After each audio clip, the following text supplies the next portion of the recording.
আজ 25শে বৈশাখ, কবিগুরু রবীন্দ্রনাথ ঠাকুরের 165তম জন্মজয়ন্তী। কবির স্মৃতিধন্য সিরাজগঞ্জের শাহজাদপুর কুঠিবাড়িতে দাঁড়িয়ে আজ যেন সময়ের চাকা পিছনে ঘুরে যাচ্ছে। দিগন্ত বিস্তৃত এই অঞ্চল আর ঐতিহাসিক স্থাপত্যের আনাচে কানাচে আজও মিশে আছে কবির পদচিহ্ন।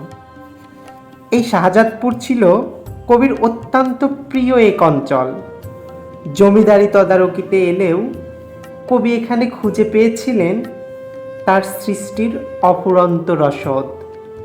এই কুঠিবাড়িতে বসেই তিনি রচনা করেছেন সোনার-তরী, চিত্রা আর চৈতালির মতো কালজয়ী কাব্যগ্রন্থ। জানালার ওপাশে বয়ে চলা বাতাস আর এই শান্ত পরিবেশই হয়তো তাকে ভাবিয়েছিলেন ছিন্নপত্রবলির সেই অসাধারণ চিঠিগুলো লিখতে।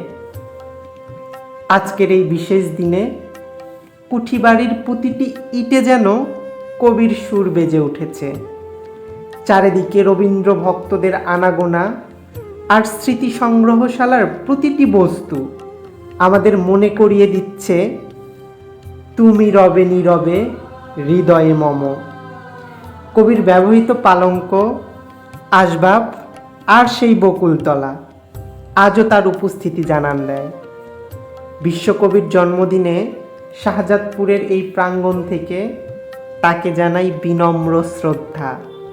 রবীন্দ্রনাথ ছিলেন, আছেন এবং আমাদের বাঙালি সত্তায় আজীবন ধ্রুবতারার মতো জ্বলে থাকবেন।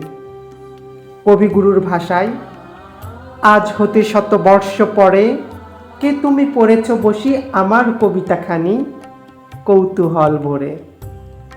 আমরা পড়ছি কবি, অনুভব করছি প্রতি মুহূর্তে। আপনার লেখাগুলোই আমাদেরকে অন্যভাবে ভাবতে শিখিয়েছিল। আপনার শেষের কবিতা, নৌকাডুবি, ঘরে বাহিরে, যোগাযোগ, এগুলো যেন বাংলা সাহিত্যের এক অমূল্য রত্ন।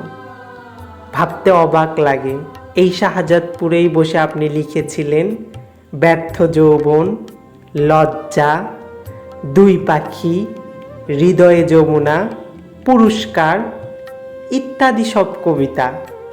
আপনি যেখানেই থাকুন ভালো থাকুন।